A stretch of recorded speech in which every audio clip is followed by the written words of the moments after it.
Margaret Stratton ripped the clipboard out of an engineer's hands and hurled it across the hangar floor, where it skidded to a stop at the boots of the janitor. "You," she snapped loud enough for 40 people to hear. "The man with the mop. You think you can do better than my entire engineering team? Then go ahead. Fix it." She laughed and the board laughed with her. Sebastian Cole set down his broom. What none of them knew was that the quiet janitor had once signed off on engines worth 10 times that one, and the secret he carried would burn her empire to the ground. Before we go on, drop a comment and tell me what city you're watching from, so I can see how far this story has traveled. And if you believe a good man's worth isn't measured by the uniform he wears, hit subscribe and stay with me to the end. The shriek came first. It tore through Hangar 3 at Stratton Aero Group like a living thing. A metallic scream so high and so wrong that 2 of the younger technicians clapped their hands over their ears, and a senior engineer named Daniels actually flinched backward into a tool cart. The sound climbed, peaked, and held there vibrating in the steel rafters, rattling the safety glass of the observation deck, where the board of directors stood in their pressed suits and watched a $10 million engine threaten to come apart. "Shut it down," someone yelled. "It's already idling. That's idle." "That is not idle. Nothing idles like that." Ding! Sebastian Cole heard all of it from the far end of the hangar, where he was wringing out a mop into a yellow bucket, and he did not look up right away. He'd learned a long time ago that looking up at the wrong moment was how a man in his position got noticed, and getting noticed was how a man in his position got asked to leave. So he finished the ring, set the mop against the wall, and only then let his eyes drift to the test stand where the engine sat cradled in its rig screaming. He knew what that sound was. He'd known the second it started. But knowing and saying were 2 different countries, and Sebastian had spent 4 years living in the silence between them. Up on the test stand, the lead engineer, a man named Paul Reyes, was waving both arms at the control booth.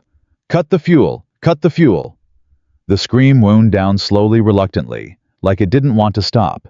And when it finally died, the silence that followed was almost worse. 40 people not breathing, a $10 million machine ticking as it cooled, and somewhere above them, the sharp click of high heels crossing the observation deck toward the stairs. 40 minutes. Boo! Margaret Stratton's voice did not need a microphone. It carried because she made it carry, because she had spent 30 years learning exactly how loud a woman had to be to make a room of men go quiet, and now she used that skill like a scalpel. 40 minutes until the FAA inspector walks through that door, she said, descending the steel stairs one deliberate step at a time. 40 minutes until a federal certification we have been chasing for 2 years either happens or doesn't. And my engine gentleman, is making a sound like a cat in a blender.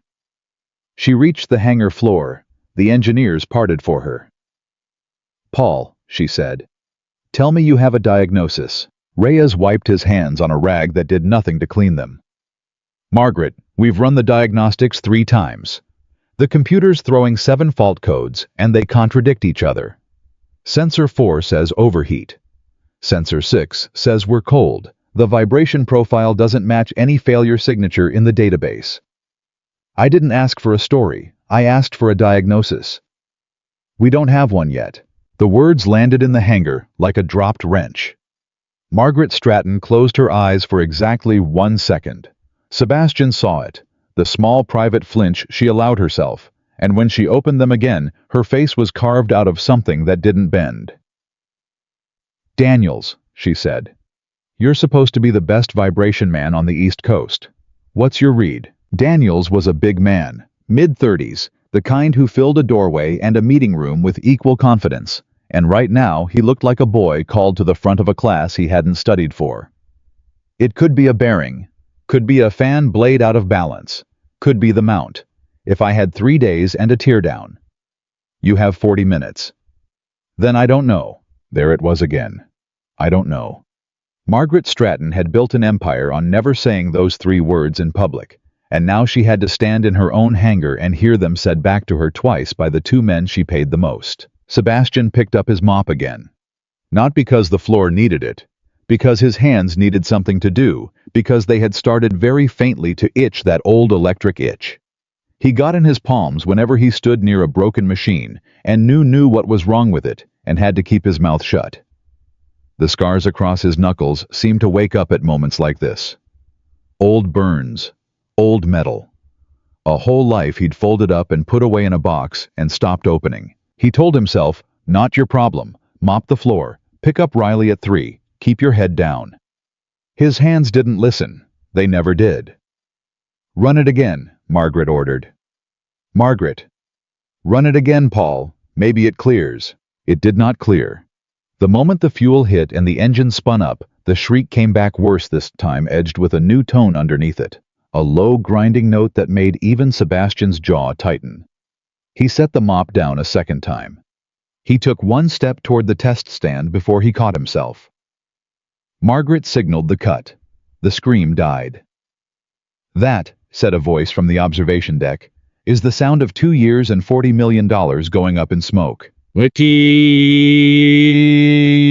voice belonged to Victor Hale, the chief operating officer, and Sebastian's eyes went to him the way a man's eyes go to a snake he's already decided is a snake. Victor came down the stairs with his hands in his pockets, relaxed in a way that no one else in the building was relaxed. And that ease, that perfect oily ease in a room full of panic, was the first thing Sebastian had ever distrusted about him. Margaret, Victor said, soft, reasonable, a man offering an umbrella in a storm. Maybe it's time we talked about postponing. Call the inspector, push the date, take the hit on the schedule. Better a delay than a failure on record.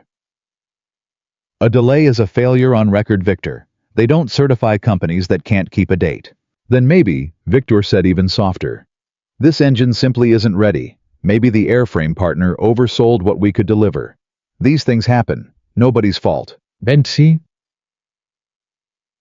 And Sebastian, standing 40 feet away, with a mop he wasn't using, felt the hair lift on the back of his neck. Because that was the wrong thing to say. That was the thing a man said when he wanted a problem to stay a problem. When he needed an engine to fail for a reason of his own.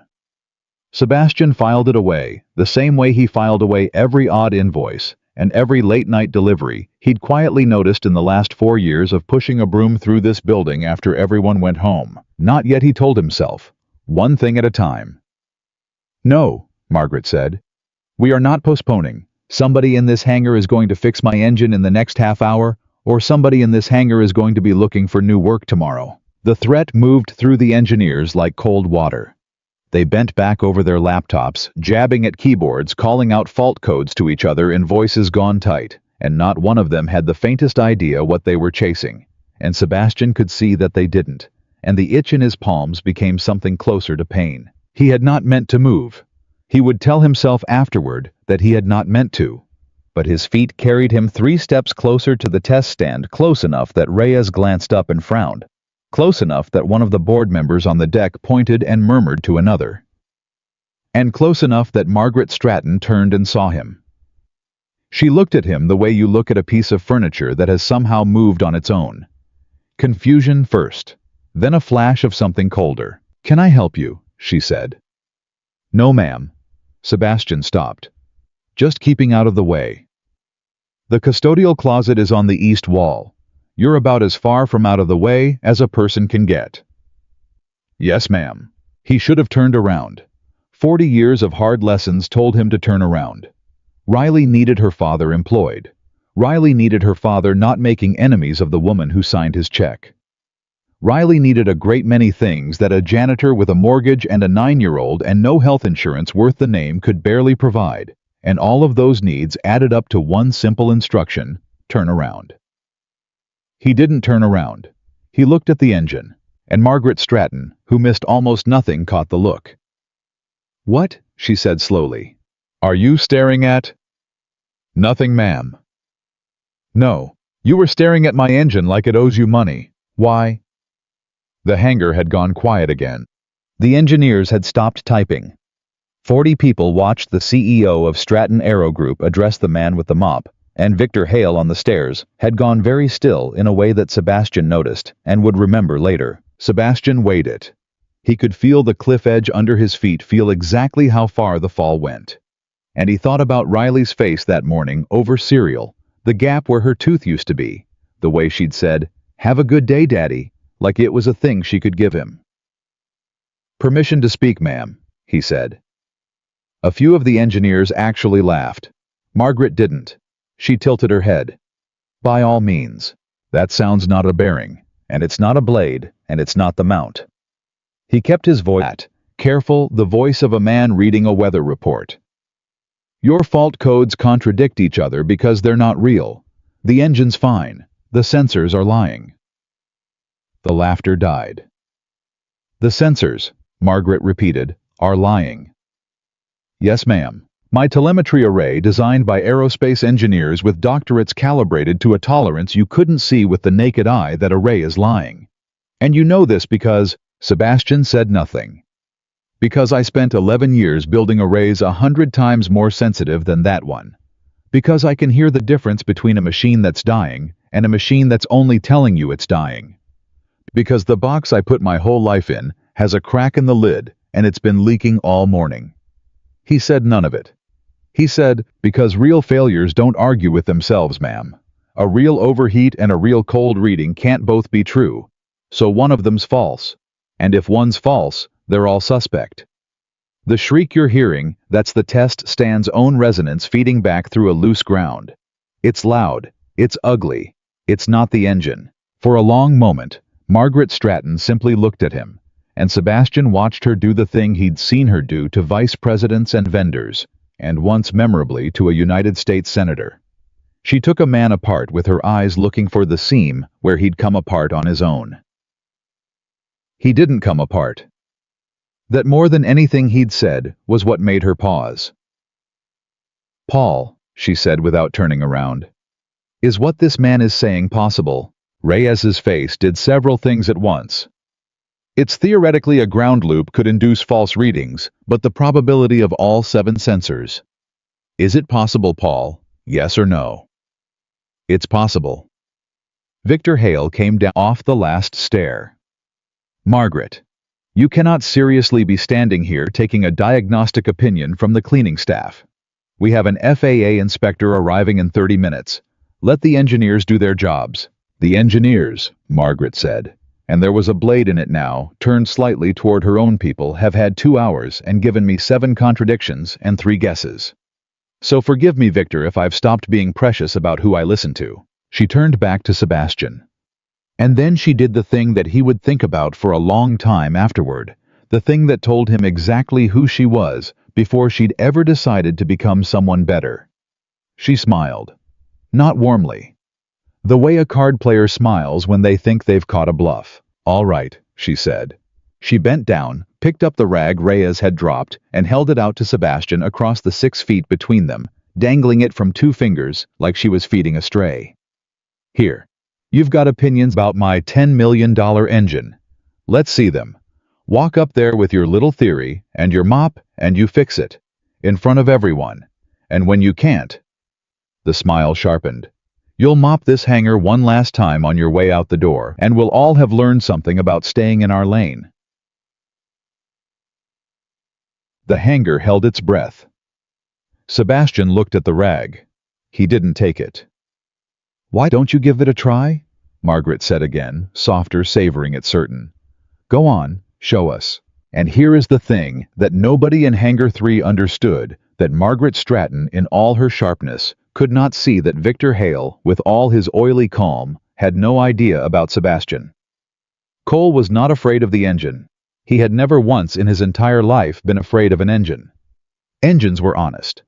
Engines did exactly what they were built to do, and they told you the truth if you knew how to listen.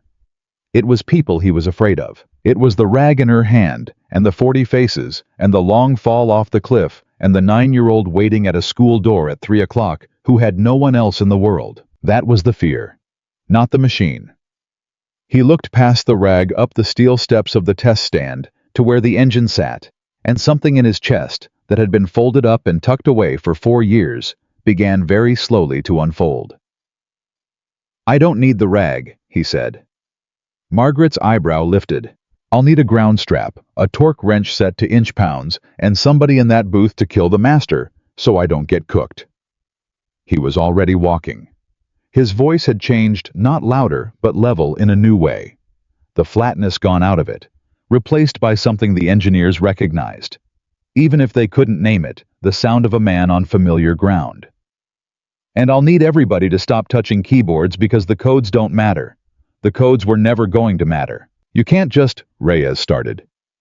Connector harness on the aft sensor cluster, Sebastian said, taking the stairs two at a time. Now, the mop and the bucket and the yellow gloves all left behind on the floor like a skin he'd shed. Somebody routed it against the bleed airline during the rebuild. Heat cycle warps the housing. A few thousandths pins. Lose contact. The array starts reading ghosts.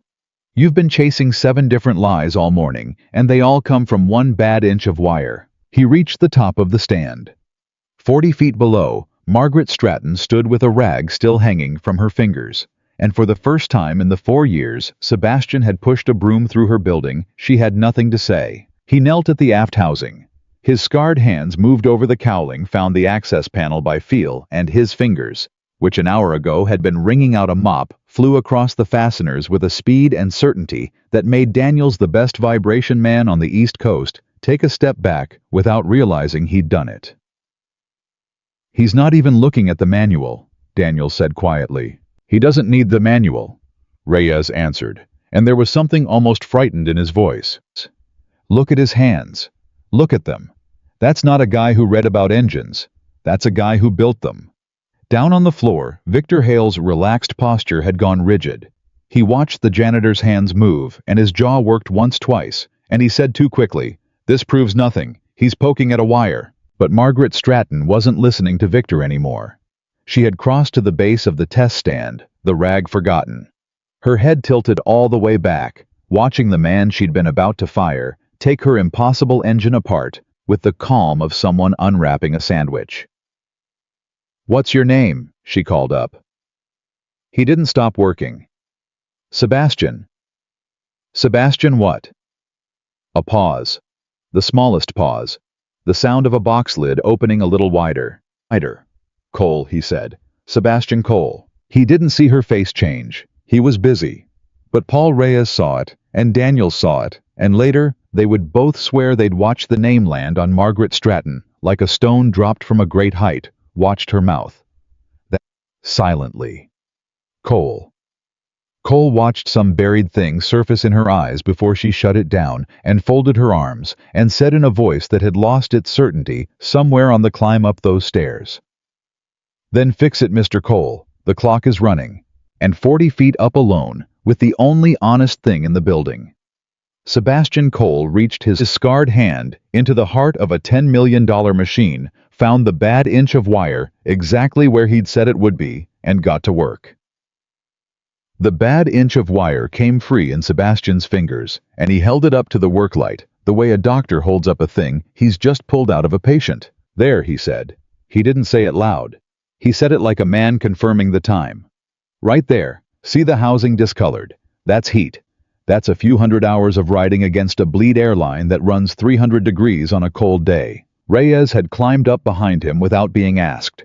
He took the connector, turned it in his hand, and Sebastian watched the man's face do the math and arrive reluctantly at the same answer Sebastian had reached in 4 seconds, standing 40 feet away with a mop.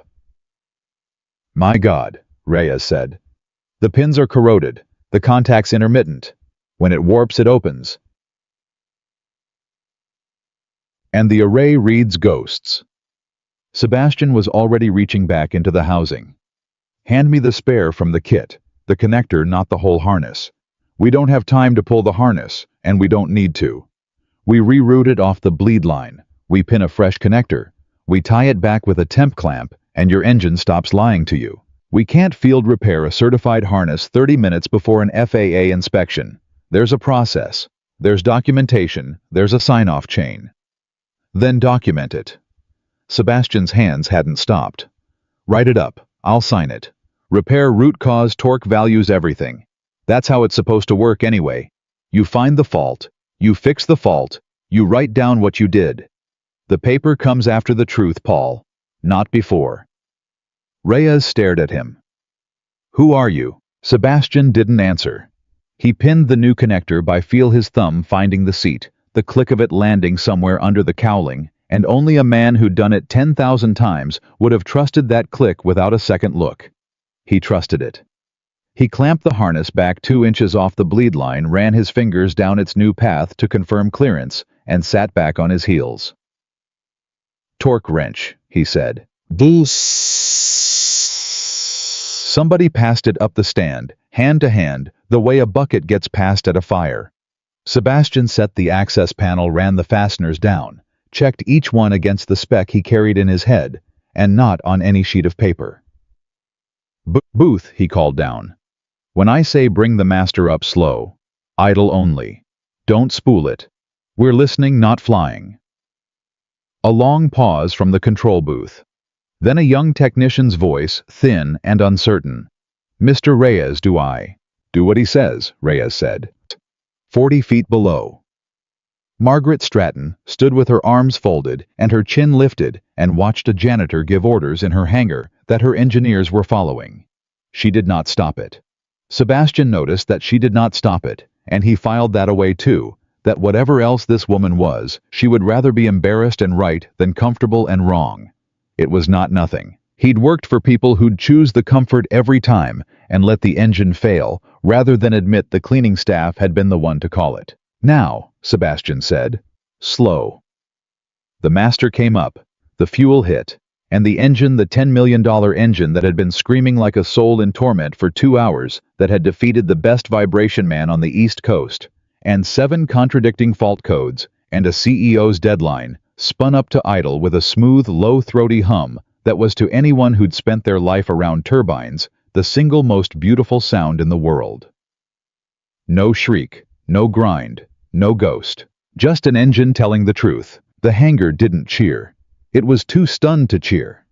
40 people listened to that clean idle the way you listen to a heart monitor, settle into rhythm after the flatline, and the silence held for 3 full seconds before Daniels of all people started to laugh. A disbelieving, helpless laugh, and put both hands on top of his head and turned in a slow circle and said to no one, "He fixed it. The janitor fixed it. In 10 minutes, he fixed what we couldn't touch in 2 hours. Codes." Margaret called up. Her voice had something in it now that it hadn't had before. Not warmth, not yet. But the certainty was gone, and in its place was something rawer. "What are the codes reading?"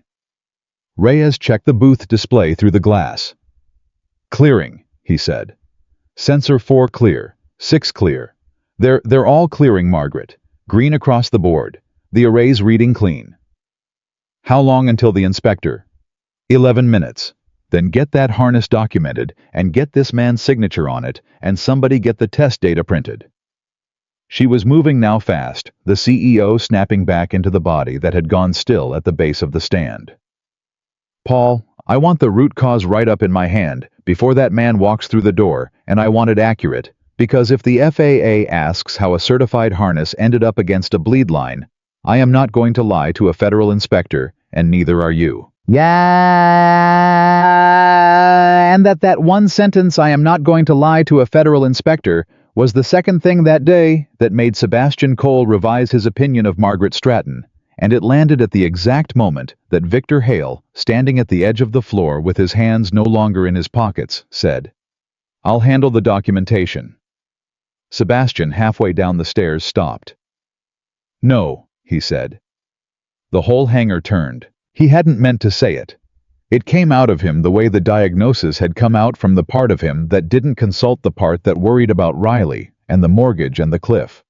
But it was out now, and he wasn't going to swallow it.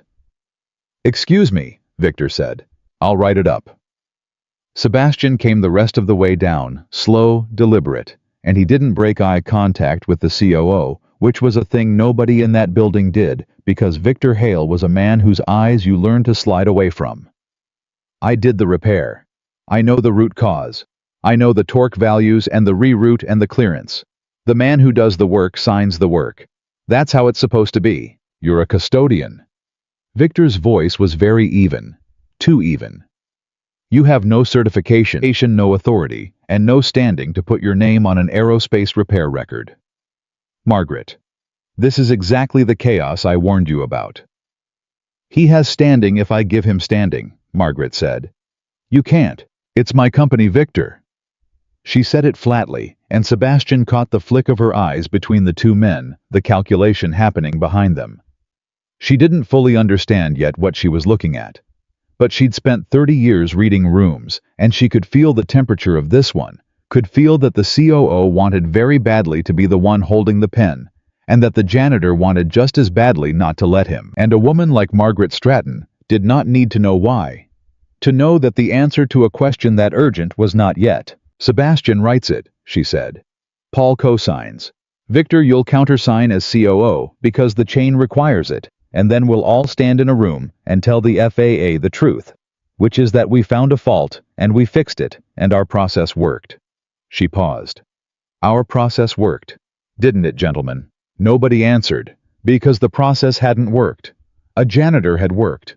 But they all understood what she was asking them to agree to, and one by one, they nodded, and Sebastian understood that he had just watched a CEO build a true sentence out of a partly true situation, and that this was a skill, and that it could be used for good things and bad things in roughly equal measure.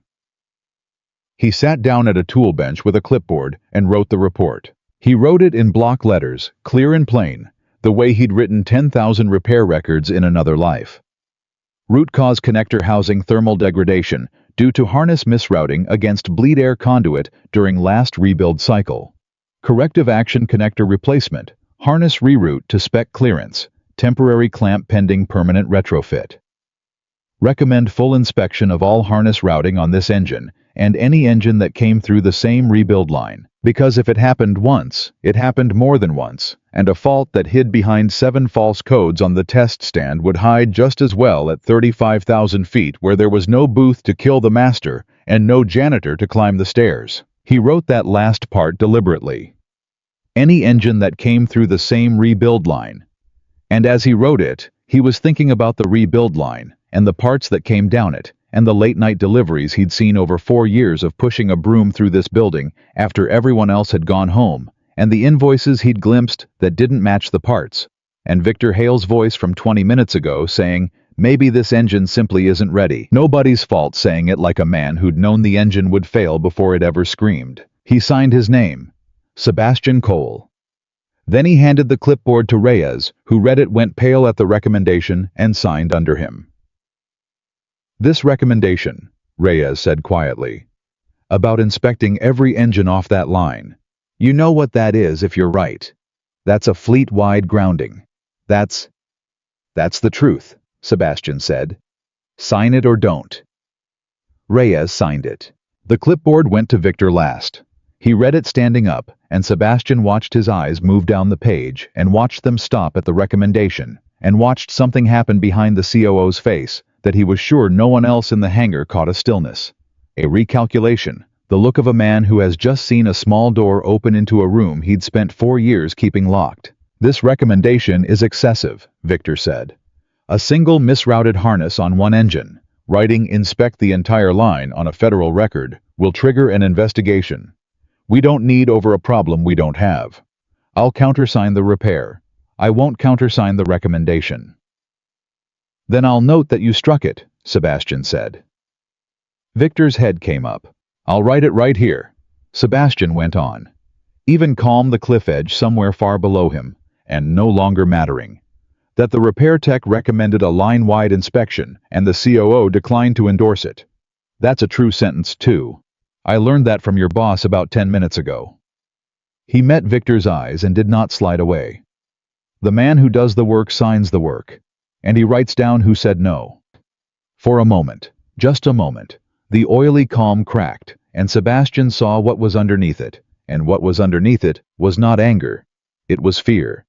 The clean, cold fear of a man who has just realized that the one person in the building he never bothered to watch had been watching him the whole time. Countersign it, Victor, Margaret said. She'd come up behind them, and she was reading the report over Reyes's shoulder, and her face had gone hard in a new direction. All of it. The recommendation stays. Margaret, a fleet-wide inspection will cost. A crash will cost more. She took the clipboard out of his hands. Do you know what I keep thinking about, Victor? I keep thinking that I have stood in this hangar for 2 hours, while men I pay $250,000 a year told me they didn't know, didn't know, didn't know. And a man I pay $19 an hour walked up those stairs and told me. And the only thing he asked for in return was permission to speak and a torque wrench. She handed the clipboard back to him with the pen on top of it. So when he tells me every engine off that line needs a second look, I am going to believe him because he is the only person in this building who has been right today. Sign it. Victor signed it. His signature came out cramped and small under Sebastian's plain block letters, and Sebastian looked at the three names stacked there, his own Reyes's Hales, and understood that he had just put something on the record that could not be unrecorded, and that the man at the bottom of the page knew it too. The hangar door at the far end opened. The hangar door at. A man in a gray suit came through it carrying a steel briefcase flanked by two assistants, and the whole room straightened up the way a room straightens for a man who can shut it down with a signature. The FAA inspector. 11 minutes on the dot. Margaret turned to Sebastian. For a second she looked like she might say something to him, thank you, or who are you, or where did you learn that? And Sebastian saw all of those questions move across her face, and saw her decide that none of them could be asked right now in front of the federal government with the future of her company walking toward her in a gray suit. So instead she said low and fast, just for him, don't go far. Wasn't planning to, Sebastian said. I have questions. I figured you might. And then she was gone, crossing the floor with her hand out and her CEO smile back on, and Sebastian stepped back against the wall where he'd stood for 4 years. Except now, he wasn't holding a mop, and now 40 people knew his name, and now the engine behind him hummed clean and true, while the inspector listened to it and nodded and made a note, and the certification that Victor Hale had wanted to delay went forward exactly on schedule. Sebastian watched the inspector listen to the engine. He watched Margaret answer the man's questions in crisp, accurate sentences. He watched Reyes hand over the repair record, his repair record with his name on it, and he watched the inspector read the recommendation about the rebuild line and pause, and look up and ask Margaret a question Sebastian couldn't hear, and he watched Margaret answer it honestly. He could tell she'd answered it honestly because Victor Hale, standing 6 feet away, went very still again. The inspector made another note. It was a small thing. A note in a federal man's notebook. But Sebastian had spent his whole life learning that the biggest things in the world started as small notes in somebody's book, as a single bad inch of wire, as a discoloration on a connector housing that nobody else thought to look at. Empires didn't fall all at once. They fell the way an engine failed, one hidden fault at a time, telling lies through false readings, until somebody who knew how to listen walked up the stairs and pulled the truth out by hand, across the hangar. His phone buzzed in the pocket of his coveralls. He didn't have to look. It was 2:45.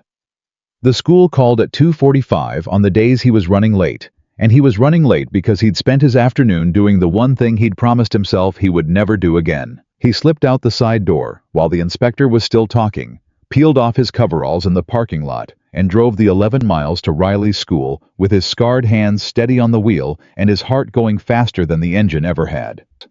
She was waiting on the front steps with her backpack and a drawing rolled up in one fist, the last kid there, the way she always was on his late days. And when she saw his truck, she stood up and waved, like he was the only thing in the world worth waving at. "You're late," she said, climbing in. "I know, baby. I'm sorry. Something came up at work." "Did you have to clean something big?" "Bull." Sebastian looked at his daughter, 9 years old, gap-toothed, holding a drawing she'd made for him, with no idea that her father had just told a room full of millionaires the truth and started something he could not stop. "Yeah," he said, "something pretty big." He pulled out of the school lot, and behind him, 11 miles away, in a hangar where his name was now on a federal record, next to a recommendation to inspect every engine off a line that Victor Hale had begged not to inspect. The first small note had been made in the first small book. And somewhere in the back of his mind, in the box he'd kept shut for 4 years, the lid came all the way open, and Sebastian Cole understood that he was not going to be able to close it again. The lid stayed open for 3 days before Margaret Stratton came to find him. He was emptying trash in the executive wing at 6:40 in the evening, after everyone was supposed to have gone home, when she stepped out of her office and said his name like she'd been waiting for the sound of the cart. Sebastian. He set down the bag. Ms. Stratton. Margaret. She had a folder in her hand. Come in, sit down. I'm on the clock, ma'am. You're off the clock as of right now, and I'll have payroll pay you through close. Sit down, Mr. Cole. I've spent 3 days trying to figure out how to ask you what I'm about to ask you, and I've decided the only way is straight. He came in. He didn't sit. She noticed he didn't sit, and she let it go. 11 years, she said, opening the folder. Pratt and Whitney. Then a defense contractor I'm not going to name out loud, because the things you worked on there still aren't supposed to have names. Lead propulsion engineer at 33. You held certifications most of my staff will never qualify for. You have a patent your name right there on a sensor calibration method that half the industry uses and pays a licensing fee on, including I checked this company. She looked up. We pay your patent fee, Mr. Cole. We have been paying the man who pushes our broom a licensing fee on his own invention for 4 years, and none of us knew it. Sebastian said nothing, and then 9 years ago you walked away from all of it. No scandal, no firing, you just stopped. And the next anyone hears of Sebastian Cole, he's mopping floors at a mid-tier aerospace group in a state he has no connection to. She closed the folder. I'm not going to ask you why. A man's reasons are his own. But I looked into your eyes 3 days ago when you took my engine apart, and I am asking you the only question that's my business to ask.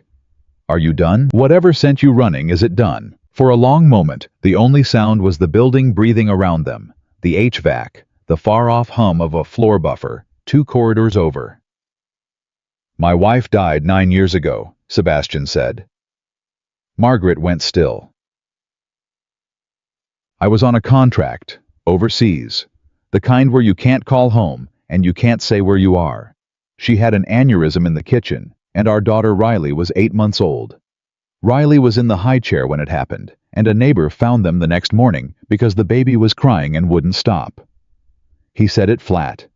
He'd had 9 years to learn how to say it without his voice breaking, and he'd succeeded, and the success was its own kind of terrible. I was 33, and I was the best in the country at making machines that didn't fail, and I couldn't keep the one person who needed me alive because I'd built my whole life around being somewhere else.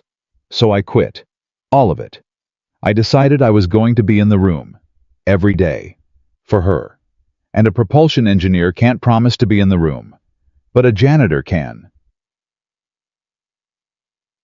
Margaret Stratton, who took men apart with her eyes for sport, found she had nothing to take apart. She sat down across from a standing man and for once looked up at someone. That's why you didn't take the job I was going to offer you, she said slowly. Before I even offered it, you already knew you'd say no. I figured you'd offer something with hours. And you can't do hours. I can do a daughter, Sebastian said. Or I can do hours. I've already lived the version where I picked hours. She was quiet for a while. Then she set the folder aside, and when she spoke again, her voice had changed. The CEO had stepped back, and someone more careful had stepped forward. Then I'm going to ask you for something smaller, she said. Not a job, a favor. You wrote a recommendation 3 days ago. Inspect every engine off the rebuild line. The FAA flagged it. They're sending a team. And I have spent 3 days going through the rebuild records myself at night alone, because I don't... She stopped, started again. Because I've stopped being sure who in my own company I can hand those records to. And I found things, Mr. Cole. I found things I don't understand. And you're the only person in this building who's been right about anything this week. The lid, which had been open 3 days, came off the hinges entirely. Show me, Sebastian said. She spread the records on the conference table, purchase orders, certs of conformance supplier invoices, the paper skeleton of 4 years of rebuilds, and Sebastian stood over them with his scarred hands flat on the table, and read them the way he read engines, not looking for what was there, but listening for what was wrong. It took him 4 minutes. "These certs are real," he said, "and these parts are fake." "What?" "The certificates of conformance. They're genuine documents. Right format, right serial structure, valid supplier codes. But look." His finger moved down a column. "This is a fan disc. Certified titanium alloy, aerospace grade, every disc individually traceable to a heat lot. That's the whole point. You can follow one disc back to the day the metal was poured. This cert says heat lot 4471. And this one says 4471. And this one. 3 different fan discs, 3 different engines, same heat lot number." He looked up. "You can't get 3 discs out of one heat lot like that and have the dates work. The cert's been cloned. Same valid paper photocopied across parts that never came from where the paper says." Margaret's face had gone white, meaning the parts could be anything. Could be the right alloy from an uncertified supplier bad enough. Could be a downgraded alloy that looks identical and fails at altitude under load. That's the kind of thing that holds together for 400 hours and then lets go at 35,000 feet with 200 people behind it. He straightened. Somebody's buying cheap parts off the books, dressing them in genuine certs cloned across multiple units, and pocketing the difference between what your company pays for certified and what they spent on the substitute. "The engine I fixed Tuesday. The harness misroute wasn't the only thing wrong with it. The harness is what screamed. The harness is what let me up the stairs. But the harness isn't the crime." He tapped the cloned cert. "This is the crime. And the harness failing on the test stand is the luckiest thing that's happened to this company in 4 years, because it failed where there was a booth to kill the master. The next one won't." "Who?" Margaret said. Her voice was barely there. "Who has the authority to source parts off the books and bury it in genuine certs and route the money, so I never see it on a P&L?" Sebastian looked at her. He didn't say it. He let her arrive at it. "There are exactly 2 people in this company who can authorize a supplier change without my signature," she said, and the words came out of her like she was pulling them out of her own chest. "One of them is me. And the other one," Sebastian said, "told you on Tuesday that the engine simply wasn't ready. Nobody's fault." Margaret Stratton put both hands flat on the table the way Sebastian had, and bowed her head. And for a moment, the woman who had thrown a clipboard across a hanger and dangled a rag from 2 fingers looked every one of her years. "Victor," she said, "I gave him the COO chair. I gave him sourcing oversight to free up my time. I trusted him because he never bothered me with the details, and I told myself that was efficiency." A bitter sound came out of her. "It wasn't efficiency. He never bothered me with the details because the details were this." "You don't know that yet," Sebastian said. "You suspect it. There's a difference, and the difference is the thing that'll save you or sink you. You go accuse your COO of fraud on a hunch and a heat lot number. He lawyers up, he buries the trail, and you're the CEO who slandered her own executive with no proof. He walks. The parts stay in the air." He gathered the records into a neat stack, square-edged, careful. "If you want him, you don't move fast. You move quiet. You let him keep thinking the only person watching him is a janitor. He's already decided doesn't matter." Margaret looked up. "Is that what you've been doing for 4 years, watching him?"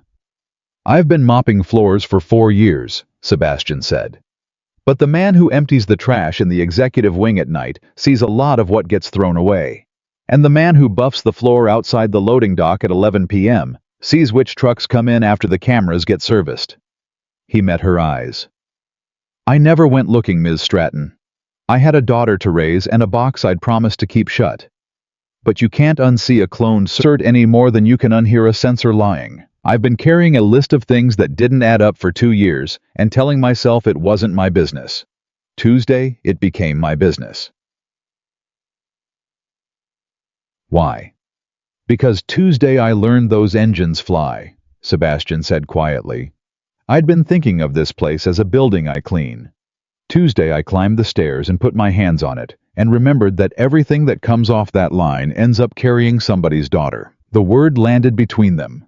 Daughter. And Margaret Stratton, who had no children, who had built an empire, instead understood for the first time exactly what she was dealing with. Not a janitor, not even an engineer, but a man who had already buried the cost of being in the wrong room at the wrong time, and who had decided climbing those stairs on Tuesday that he was not going to let anyone else pay that bill if he could help it. "What do you need," she said, "from me, to do this right?" "3 things. He held up the scarred fingers as he counted. "First, you do nothing. You smile at Victor, you praise him in meetings, you sign whatever you'd normally sign. The day your behavior changes is the day he knows. Second, you give me access to the maintenance logs and the supplier records. Quietly, my own login, low clearance, the kind of access a custodian might plausibly have, so it doesn't flag. Third," he paused. "Third, the day this breaks, when the federal people come, you tell them the truth about who found it. Not for the credit, for the record. Because there's going to come a moment where the easiest thing for everybody, including you, is to say the company's own process caught it. And if you say that the next janitor who sees a cloned cert keeps his mouth shut because he learns that telling the truth gets your name erased. So when it breaks, you tell them a man named Sebastian Cole found it. That's my price. That's the whole price." Margaret looked at him for a long moment. "You could have asked for $1 million, she said. "You could have asked for Victor's job. You could have asked for anything, and I'd have had to consider it, because you're holding my whole company in your hands right now, and we both know it. And you're asking me to not lie about you. I've already lived the version where I had everything and lost the only thing," Sebastian said. "I'm not building that life again. I just want the truth on the record, and my daughter in the room. That's all I've wanted for 9 years." So they began. It took 4 months. 4 months of Sebastian mopping floors by day and pulling records by night of a low-clearance login that let him cross-reference heat lot numbers against delivery dates, against the security footage of which trucks came to the loading dock on the nights the cameras went down for scheduled maintenance that Sebastian eventually traced to a work order signed in cramped small letters by the office of the COO. 4 months of Margaret Stratton, smiling at Victor Hale across the conference table, while a folder grew thicker in a locked drawer in Sebastian's apartment, behind the box of his wife's things on a shelf Riley couldn't reach. I was careful in a way that scared even Margaret. He never accused. He never speculated on paper. He built it the way he'd built engines, every claim traceable to a source, every source independently verifiable. Nothing that rested on a hunch, nothing that a lawyer could call a leap. Cloned cert here is the original, and here is the clone. Money out here is the invoice for certified parts. Parts in here is the receiving log showing a different supplier. The gap between the two, here is where it went, traced through a vendor that existed only on paper, to an account that 4 shell companies later paid for a boat registered to Victor Hale's brother-in-law. "I wasn't even careful," Sebastian told Margaret one night, 4 months in the full folder on the table between them. That's the part that gets me. He had genuine cert paper, and he just photocopied it across parts like nobody would ever check, because in 4 years, nobody ever did. He got lazy because he got away with it. They always get lazy, the ones who get away with it long enough. They stop believing anyone's watching. "And someone was watching," Margaret said. "Someone always is," Sebastian said. "He just picked the wrong building to assume the janitor was nobody." Margaret turned the pages of the folder slowly. 4 years. Hundreds of parts. Dozens of engines that had flown were flying, would fly tomorrow morning, with cloned certs and substitute alloys, spinning at 30,000 RPM under somebody's daughter. Her hands were not entirely steady. "This is enough," she said. "Isn't it? This is enough to take to them." "This is enough to take to them," Sebastian agreed. "But once you do, you can't take it back. The fleet gets grounded. The stock craters. Half your customers walk. Your name's on this company, Margaret. It's your name on the building. And when this breaks, the headline isn't going to say a janitor found it and a COO did it. The first headline's going to say, Stratton Aero engines may be unsafe, and your name's the one that says Stratton." He let that sit. "You can still walk away from this. You can fire Victor, quietly tighten the sourcing, swap the parts over 18 months, and nobody ever knows. The company survives. You survive. And the engines that are already in the air stay in the air," Margaret said. Stay in the air. She closed the folder. She put her hand flat on top of it, the way she'd put her hand on the records 4 months ago, and Sebastian watched her make the decision, and he would remember it as the moment he stopped thinking of her, as the woman who'd dangled a rag from 2 fingers. "My father started this company in a hangar smaller than the one you fixed that engine in," Margaret said. "He had one rule, and I put it on a plaque in the lobby and walked past it 10,000 times without reading it. The way you do with the things that are supposed to mean the most. We carry people. That was the rule. Not cargo, not freight. People. Somebody's daughter, you said." She tapped the folder once. "Take it to them. All of it. And Mr. Cole when they ask who found it." "I know," Sebastian said. "No," Margaret said. "You don't. Because I'm not just going to tell them you found it.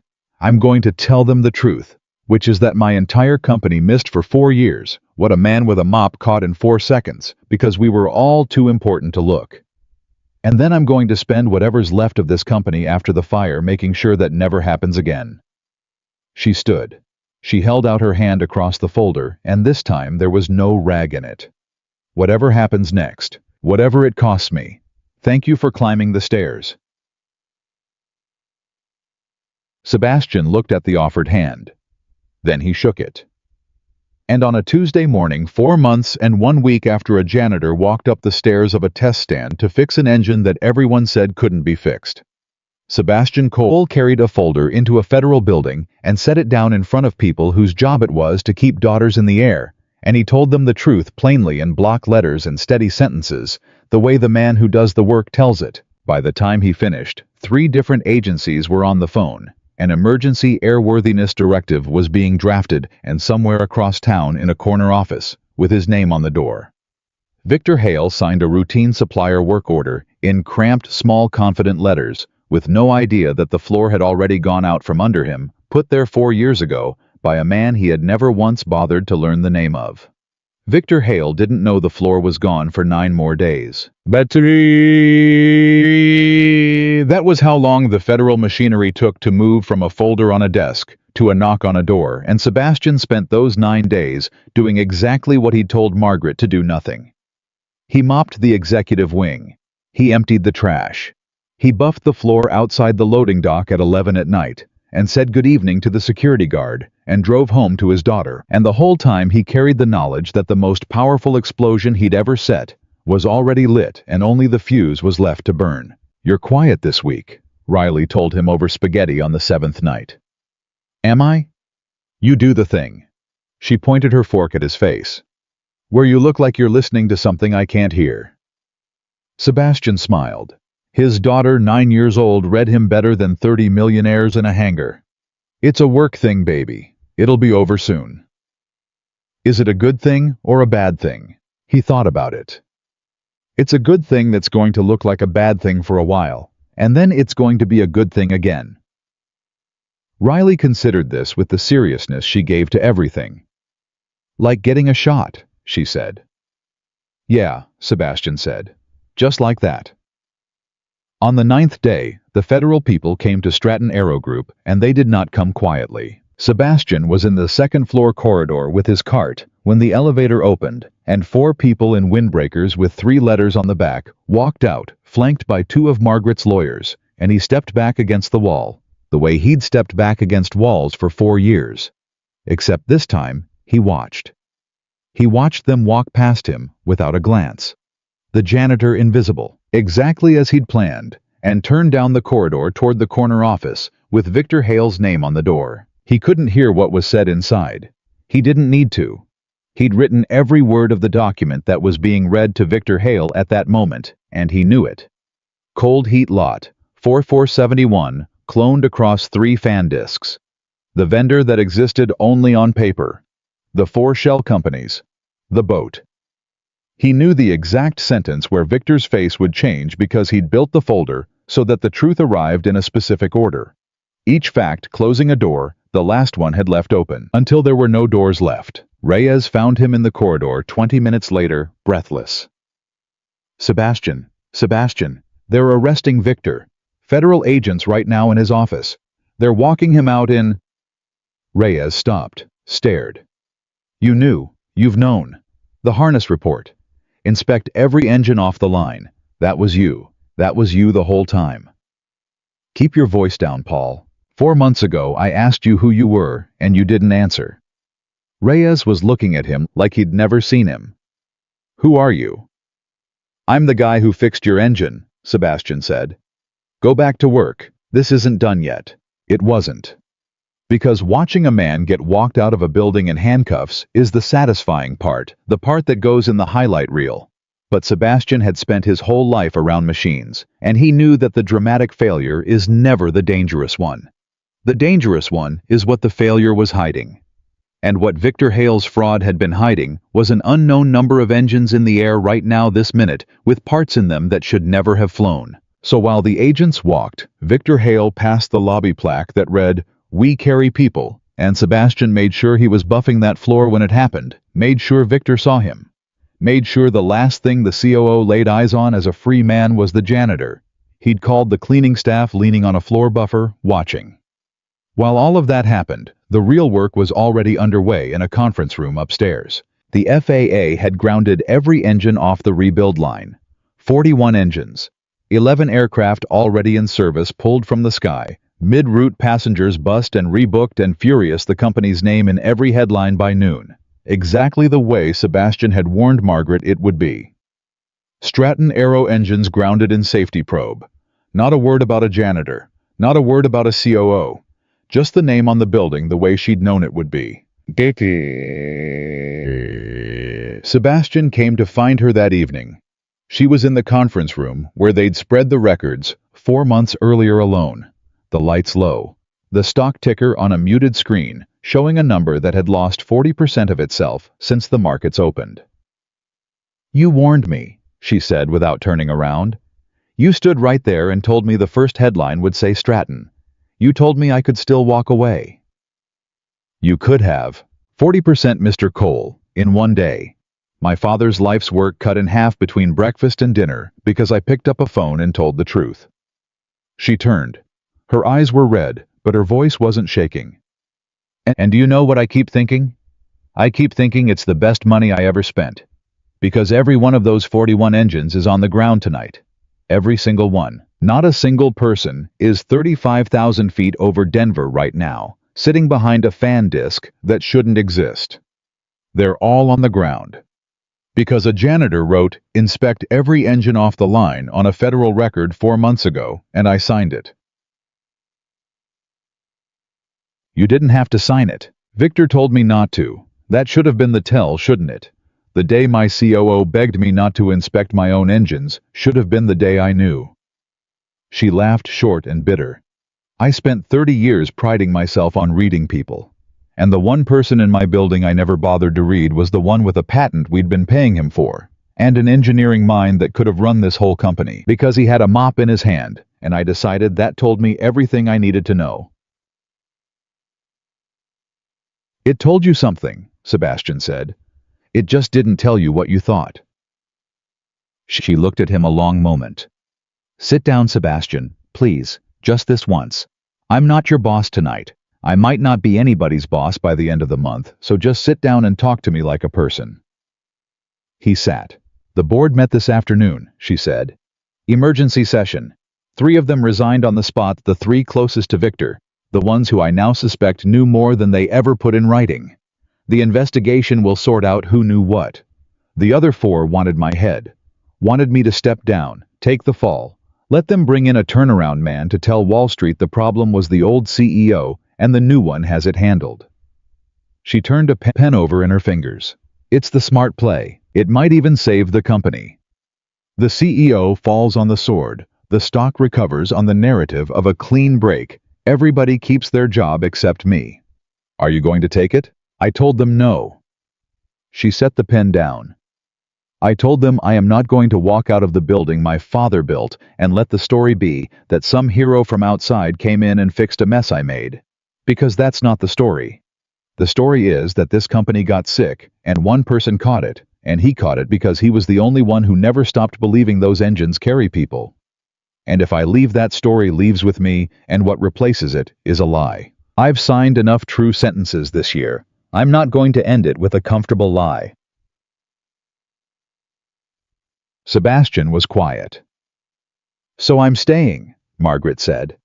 If they fire me, they fire me. But I'm not resigning, and I'm not letting anyone rewrite what happened here. Which brings me to you. Margaret, let me finish. I've been writing this in my head for 9 days. She leaned forward.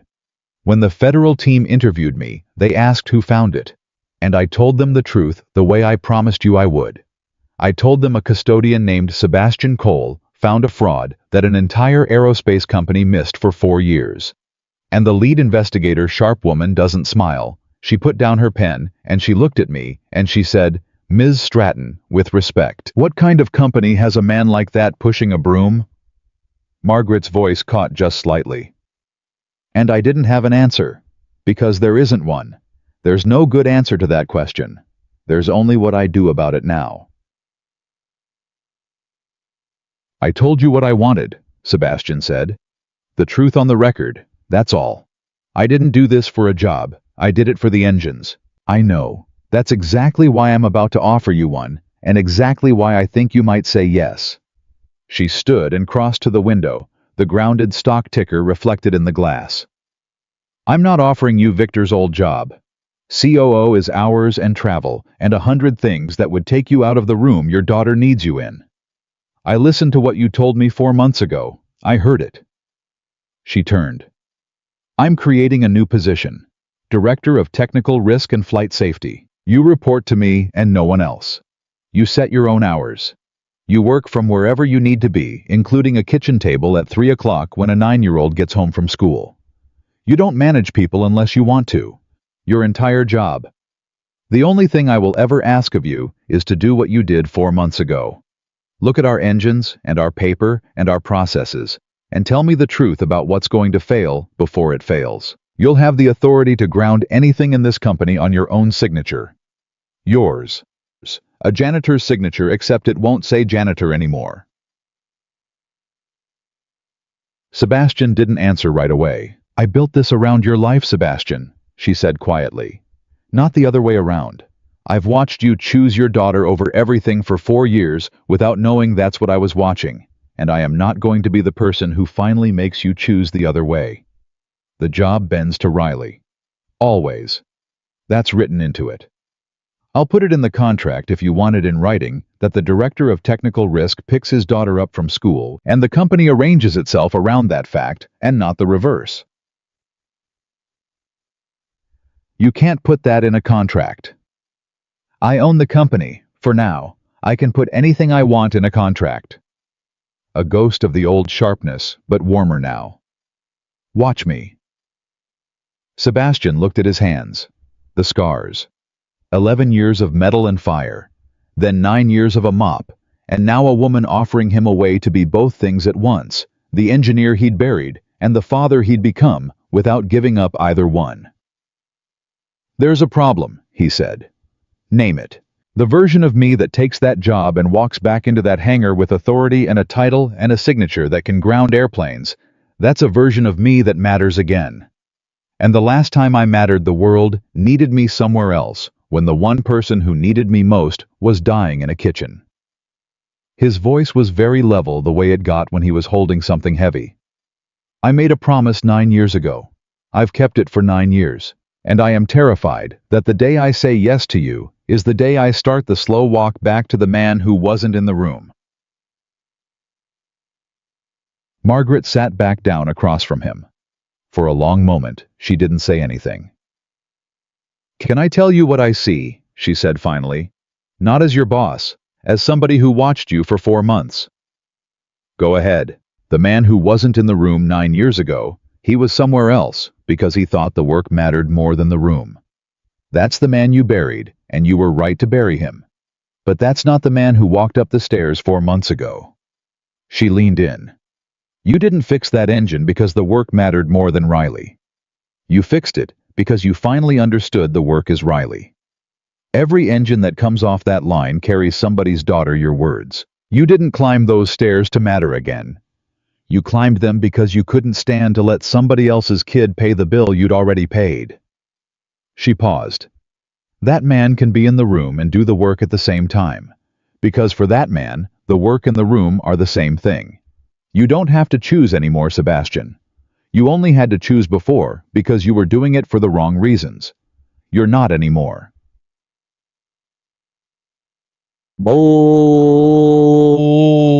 Sebastian Cole, who had not cried in 9 years, who had taught himself to say, "My wife died in the kitchen," without his voice breaking, felt something move in his chest that he'd thought he'd sealed up for good. He looked away, looked back. Riley would have to come first, he said. Always, every time. No exceptions, not for an airplane, not for the FAA, not for you. Every time, Margaret said. No exceptions. I'll sign that first before you sign anything. And the truth stays on the record. What happened here? Who found it? You don't let anybody rewrite it once the stock recovers, and it gets embarrassing that a janitor caught what your engineers missed. It's already on the federal record in my own words, and it's staying there. She held his eyes. I'm not ashamed of it, Sebastian. I'm ashamed of the 4 years before it. The catching is the only part of this I'm proud of. He was quiet a moment longer. Then I have one condition of my own, he said. And it's not for me. Name it. Paul Reyes. He signed my report 4 months ago when he didn't have to. I handed him a recommendation that he knew would ground the fleet and cost the company everything. And he read it, and he understood exactly what it was, and he signed it anyway because it was true. That's rare. That's rarer than what I did because I had nothing to lose and he had everything. Don't let him get swept out in the house cleaning. A company that punishes the man who signs the true report learns to stop signing true reports.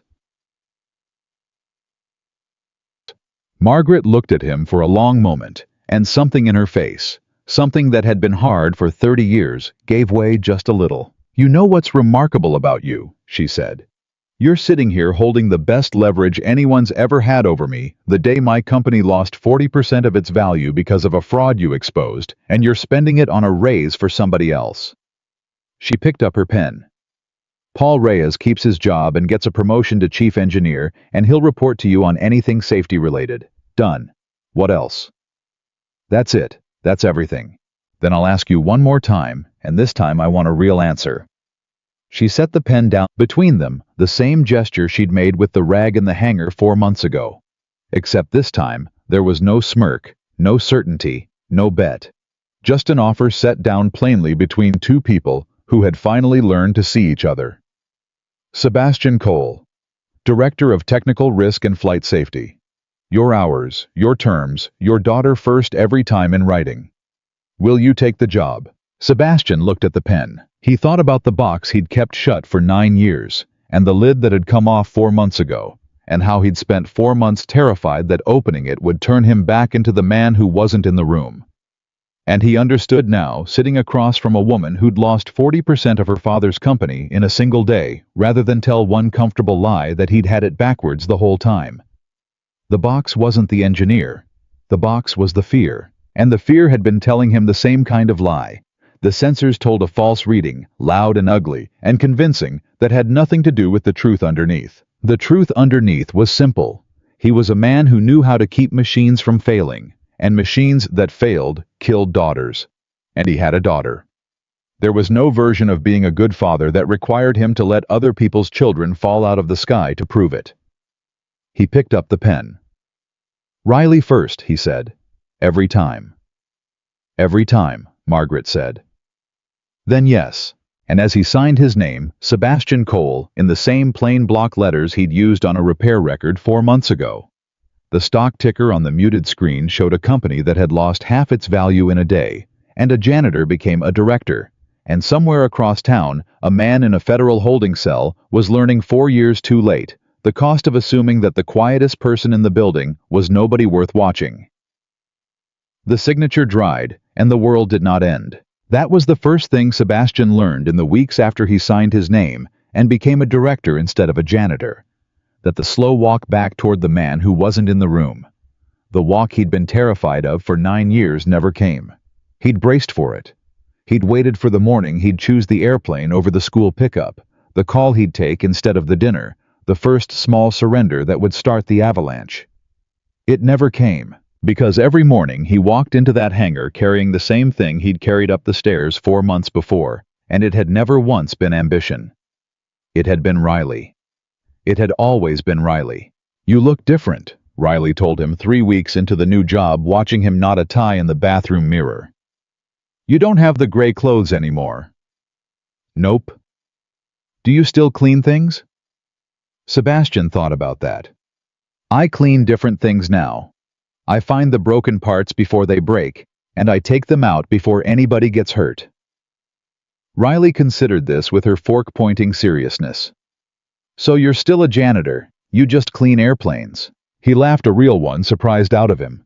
"Yeah, baby, I guess I'm still a janitor. I just clean airplanes." And in a way that he would never have admitted to the board, or the FAA, or the reporters who eventually came, that was exactly right, and it was the part of the new job he loved most. He wasn't running anything. He didn't want to run anything. He came in, he looked at the engines and the paper and the processes, the way he'd always looked at them, and he told the truth about what was going to fail before it failed. The only difference was that now when he said ground it got grounded. The investigation took the better part of a year. Victor Hale did not go quietly the way men like Victor never do. He hired the kind of lawyers who turn fraud into a misunderstanding and theft into an accounting dispute. And for a while it looked like he might wriggle loose on the technicalities, the way he'd wriggled through 4 years of cloned certificates.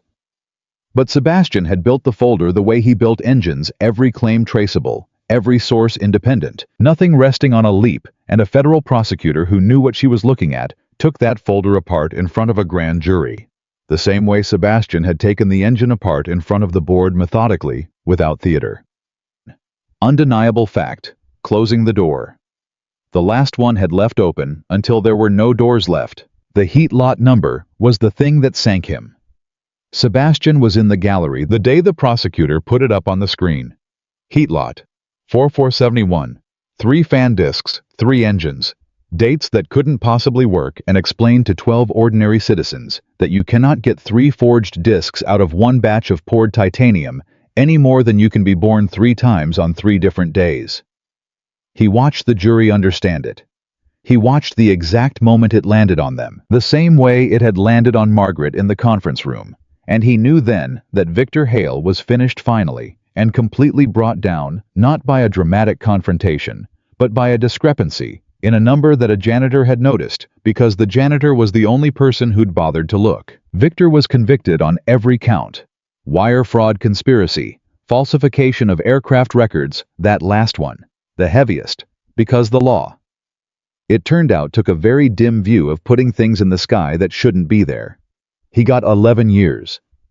Sebastian noted the number without saying anything to anyone, but it stayed with him, 11 years. The same number of years he'd spent building engines before he buried that life in a kitchen with his wife. There was no justice in the symmetry, it was just a number. But Sebastian had spent his whole life noticing numbers other people overlooked, and this one he kept. 3 board members went down with Victor, not to prison, but out-scrubbed from the company, 2 of them facing civil action for what the investigation determined they'd known and chosen not to see. And Margaret Stratton, who had refused to fall on the sword, who had stood in front of a hostile board and told them she would not let a comfortable lie replace a hard truth, survived. It was close. There were weeks that spring when Sebastian wasn't sure she'd make it, when the stock sat at the bottom of its crater and the analysts wrote her obituary, and a faction of shareholders tried to force her out at the annual meeting. She survived it the way she did everything, by being right and refusing to pretend otherwise. She stood up at that meeting in front of the people who wanted her gone, and she didn't apologize for the 4 years she hadn't caught it, but she didn't hide from them either. She told them the truth, that the company had been sick, that it had nearly killed people, that one man had caught it, and that she had grounded 41 engines and lost half their value, rather than let a single one of those engines stay in the air 1 extra day. "You can vote me out," she told them. "That's your right. But understand what you'd be voting for. There is a man working in this building right now whose entire job is to tell me the truth about what's going to fail. He has the authority to ground anything we own on his signature alone. No CEO can override him. I built it that way on purpose, and it is the single best decision I have made in 30 years. And if you remove me, the first thing the next CEO will do is take that authority back because it's inconvenient, because it's expensive, because it embarrasses the engineers when a former custodian grounds their work. And the day that authority goes away is the day this company starts flying on hope again instead of truth. So vote. But vote knowing that. They didn't vote her out. It wasn't even close in the end. She told Sebastian about it after, in the same conference room where everything had happened. And there was something different in her, now something the year had burned clean. I used to think my job was to be the smartest person in the room, she said. 30 years. I walked into every room certain I was the smartest one in it, and the day I was proven wrong, the day a janitor walked up those stairs, I thought it was the worst day of my career. She turned the pen over in her fingers, the old habit. It was the best one, because being the smartest person in the room is a trap. It means you stop listening. It means a man can clone a certificate under your nose for 4 years because you're too busy being right to look.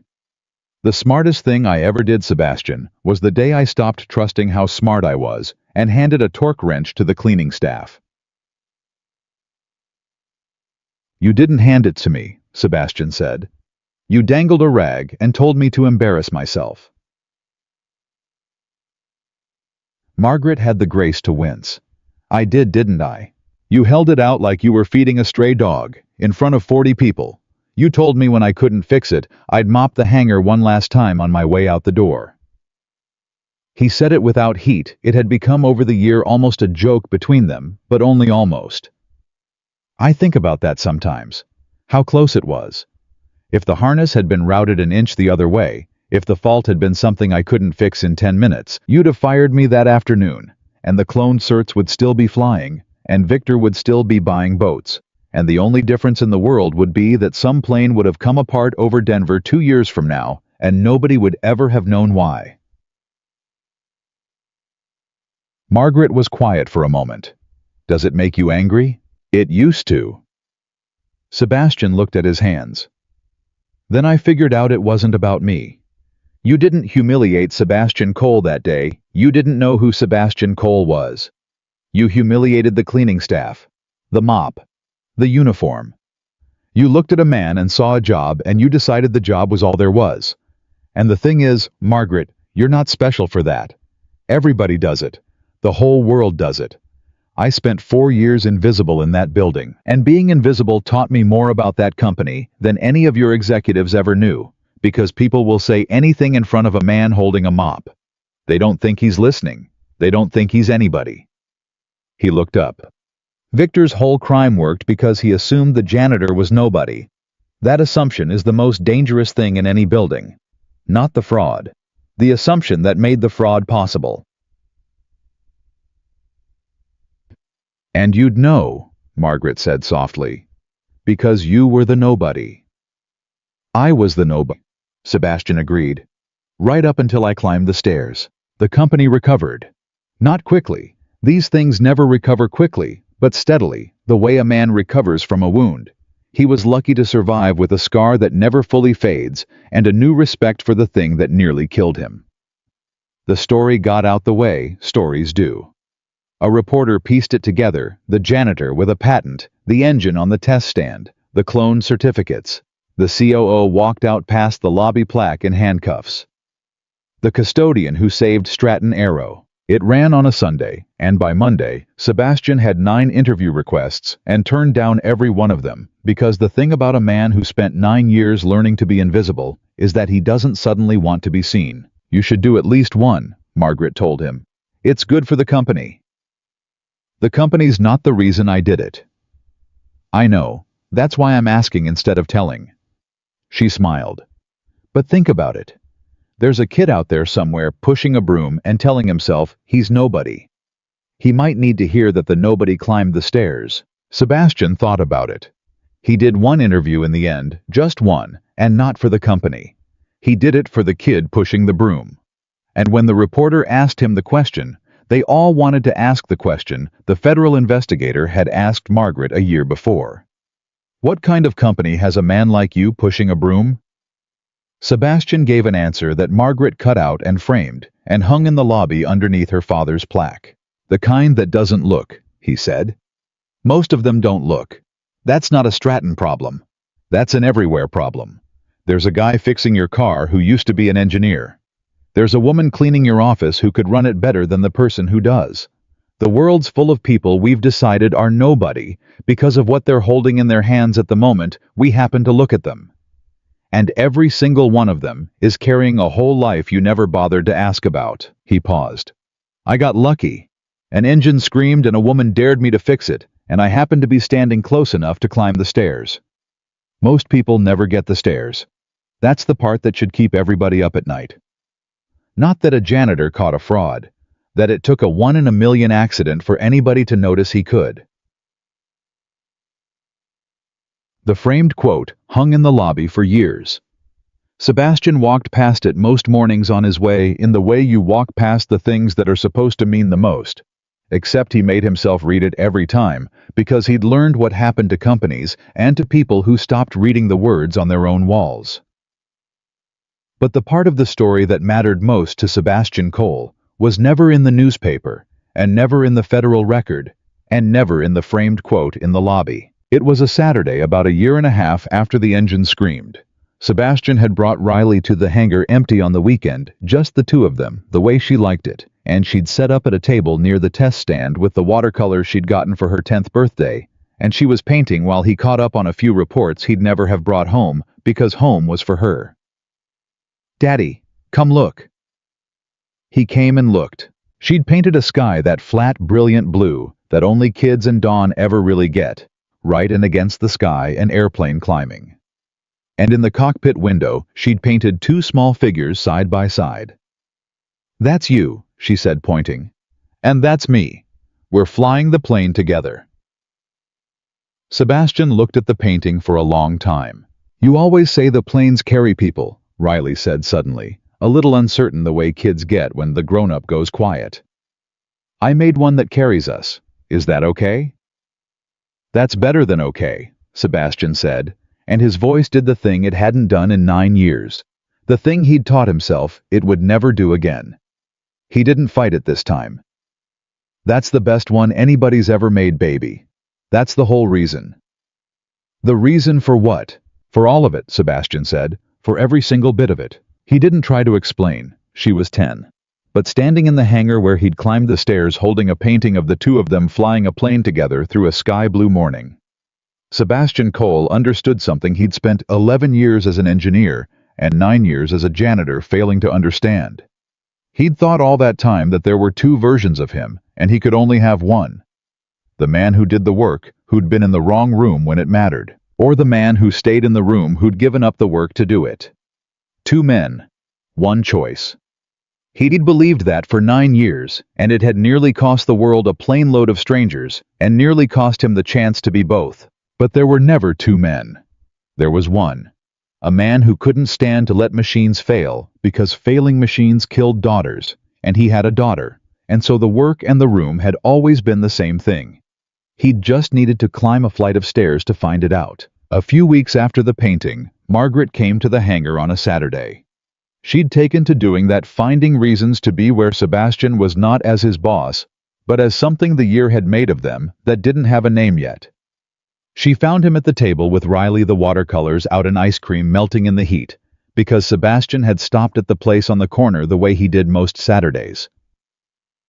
Ms. Stratton, Riley said with the formality her father had taught her. Margaret said. Please, your dad calls me Margaret, and he earned it the hard way. Margaret, do you want to see my painting?